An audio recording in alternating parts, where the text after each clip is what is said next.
Back in summer of 2023, I switched to this racket, the Solinco Whiteout 18x20, and it stayed in my bag for just over a year until the Pure Aero Rafa 290 took its place. So with the version 2 of the Solinco Whiteout having just come out, my question is, what does Solinco need to do with this frame to cause me to switch back to the Whiteout? So in today's video, we're going to discuss the changes between the V1 and the V2 for the new Solinco Whiteout.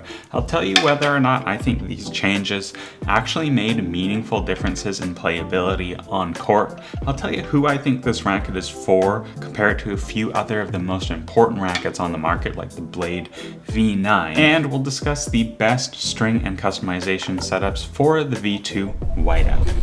So the big change for the Solinco Whiteout V2 is the addition of ARC2 tech. Beyond this so-called tech, the specs of the Whiteout remain largely the same. It's the same mold with pretty much the same weight setup, but a new layup of graphite. ARC2, which they're calling a tech, is really just a different way to layer the carbon fiber sheets. It's like the V2's carbon architecture, hence the name ARC2.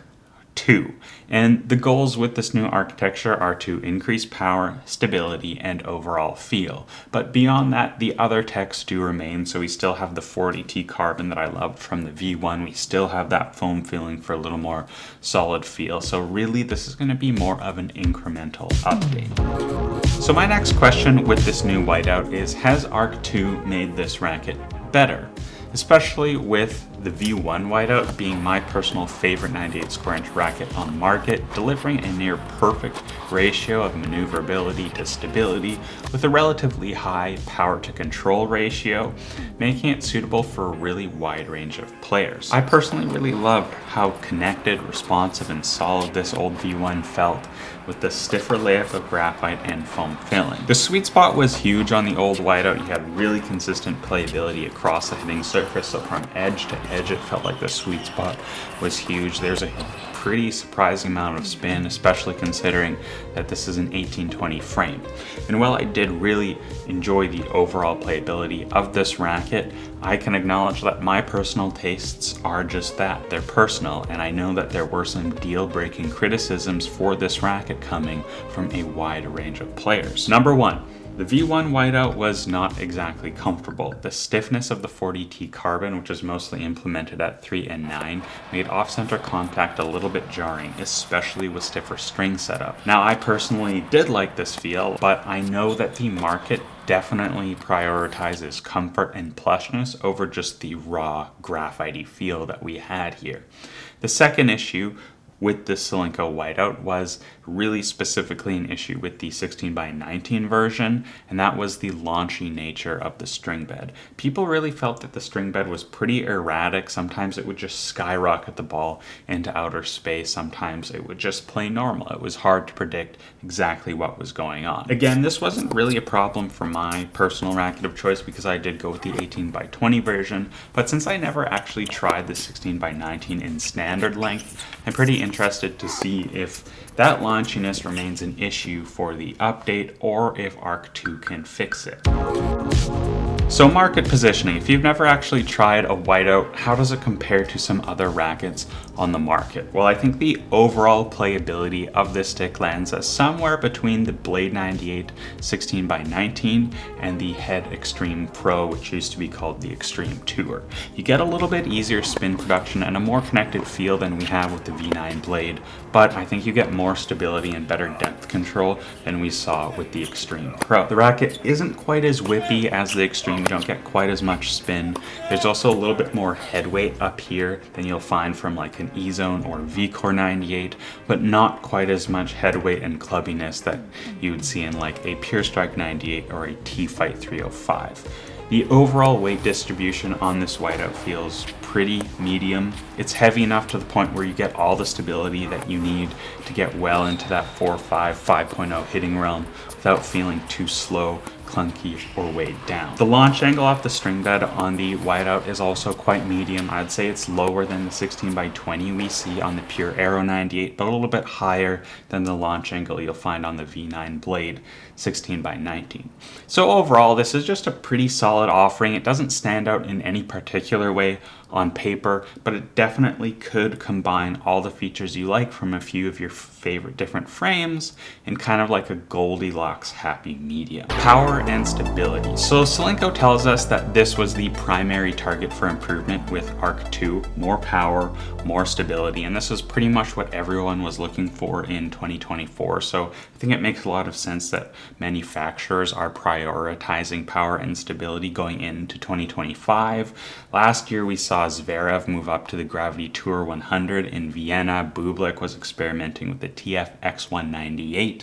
We have Carlitos adding some weight to the throat of his Pure Aero 98, so that thing is no longer like one of the only stock rackets used on tour. And then Stefanos Tsitsipas trialing the Wilson Steam. Maybe he just stole that out of Badosa's bag. But at the end of the day, the search for more power has become unignorable. With the V2, I do think I noticed some more stability, some more power, but compared to the V1, I would say that change is pretty minor. You notice it most on the off-center shots. On center between these two, honestly, pretty similar, but I think the sweet spot does feel a little bit bigger, it's a little bit plusher, and you don't have this kind of harshness outside the major hitting zone that we really felt on off-center contact with the V1. Now again, I do want to say I think these changes, specifically in terms of power and stability, are relatively minor changes. Spin, power, stability, control, they're all pretty comparable between the V1 and the V2. And I think most of the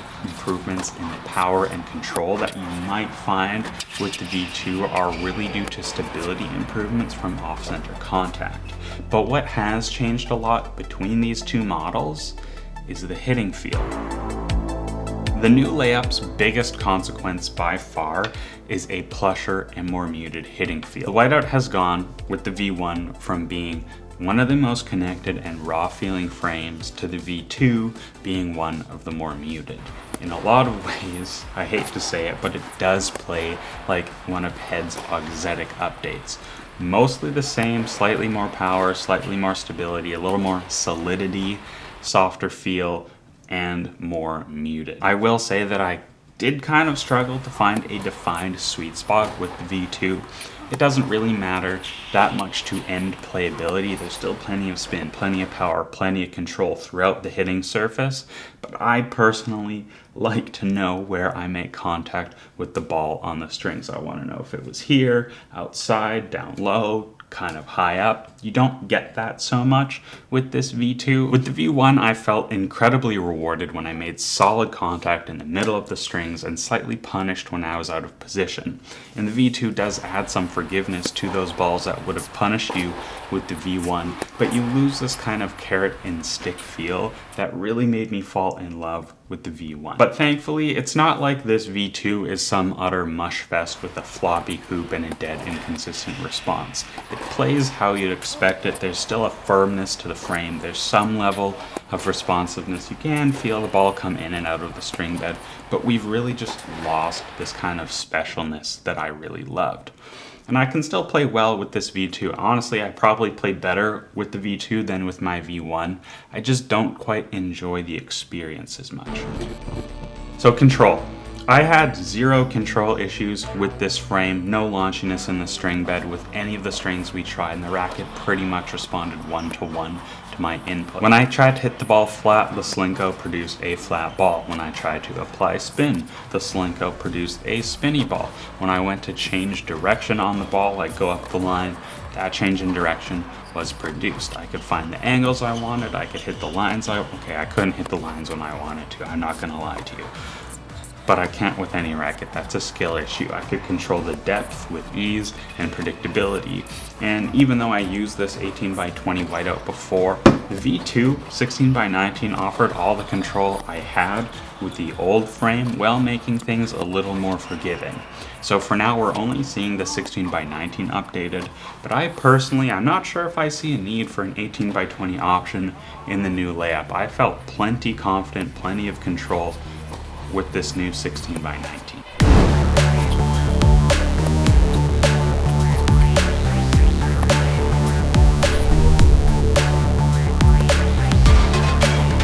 So I'm here on my last day of vacation in Colombia. Beckett basically demanded that instead of enjoying my time, getting over my sickness, and having a nice dinner, that I make a review for you guys for the new Solinco Whiteout. We tried the 16 by 19, and honestly, it looks fantastic. White camo is something that I'll always love as a player of old COD games and the Navy SEAL games. Anything that gets me in a snow ghillie suit vibe is alright by me. The main changes, this is sort of an evolution, not a revolution racket. It still keeps a lot of the same fundamental characteristics that I love about my current racket that I use. It has great power. I think that spin and feel are the main things that I'm maybe disappointed with in the new version. It doesn't have the same, some might call it discomfort, I would call it feedback, that my current racket has. And it didn't seem to grab the ball no matter what string I tried in it, in the same way that mine did. My first generation seemed to just grab the ball, it would fly high in the air and then it'd zip itself back down onto the court. Whereas the new one felt more analogous to most of the rackets you try in the 16 by 19 area.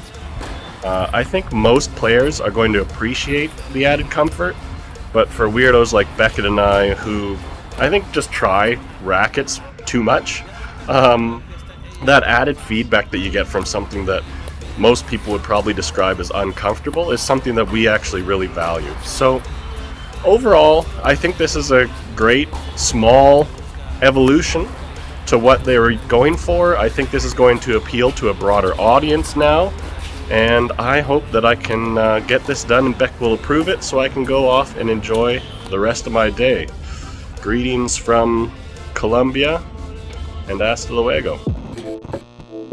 So setup. Simon and I tried a few different string setups. Number one, we tried an unreleased prototype 10JX, which will come out in March. And because Simon and I, we've been loving this 10JX prototype in pretty much every racket we try.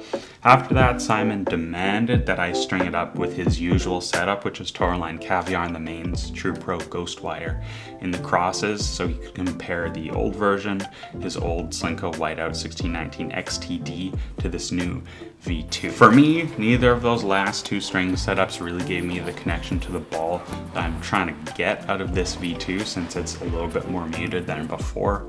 Then I tried Tennis Warehouse's P6, which is kind of like a silver recolored Hyper G designed for improved tension maintenance, but again, it didn't quite take me where I wanted to go.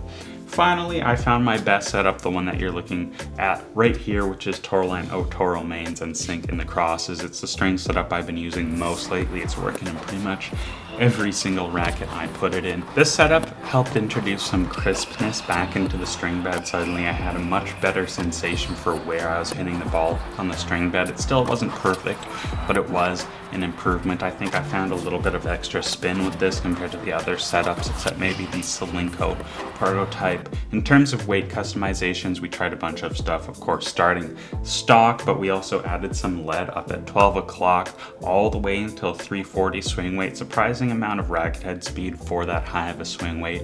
And then we counterbalanced it with a leather grip as well. So my two favorite setups were probably just no counterbalancing, only weight at 12 o'clock, getting up to about 335 swing weight. Tends to plow through on the two-hander with that kind of setup, but maybe not quite as much whip for big topspin forehands. So then I just tried the setup that I ran on my old V1, which for this required 0 weight in the tip. It was just a leather grip and the 5-gram weight control module, and that felt right at home for me, super comfortable, could play all the shots I want. Missing some racket head speed and power compared to my new Rafa, but then again, that's a completely different racket than this. This is still one of the better playing 98 square inch rackets for my game. So who do I recommend this racket to? Well, first and most obviously, I think if you loved the V1 but you wanted more comfort, the V2 is really the obvious play. The other person, if you like the V9 blade 16 by 19, but you want some more torsional stability, so you were frustrated with lack of stability off center, too much twisting in the hand with these new blades, I think the whiteout makes a ton of sense. The higher swing weight you have here, better twist weight, really keeps things feeling a lot more solid, a lot more stable. Another one, which is new recommendation for the whiteout, if you love the Gravity Pro, but you think it's a little bit too slow, a little bit too clunky, want something easier to use, a little whippier, maybe better for your one-handed backhand, I think the V2 whiteout really fits that bill now because it has a more solid, more muted, and more plush feel, kind of what we see with the Gravity Pro. The V2 whiteout's also great if you want a more maneuverable pure strike with less clunky power, or something like a more stable and inherently powerful Head Extreme Pro. This racket is also perfectly suited to the all-court style. It's more than stable enough to take balls early, to redirect pace, while still being plenty fast for creative shots from all areas of the court. Now, if you think this racket might be a good fit for you, the best way to support this channel is to use our affiliate links to Tennis Warehouse, Tennis Warehouse Europe, and Tennis Only Australia. Thanks so much for watching, and now it's time for my personal final thoughts on this racket. And for me personally, this not what I was really hoping for from a Whiteout V2. You know, like, I like the stiffer, more raw feel of this V1. That's why I use the Pure Aero Rafa. It's an Aero without any dampening tech. And yes, I do certainly appreciate the move for more power, more stability that we're seeing with this Arc 2 layup, but the modern game demands so much more power. I think for the V3 Solinco Whiteout, we need to consider thickening the beam. The V2 update was, I think, the right move for what the market is looking for. More stability, more comfort's always going to sell well. But long term, the 27.5mm beam width, I just don't think that's enough. With Zverev, for example, being like the fittest, one of the strongest guys on tour, and also having super clean, effective technique, seeing him go to a 22mm beam and a 100 square inch head, it leaves me wondering why us rec players are looking for more control than that, or at least less power.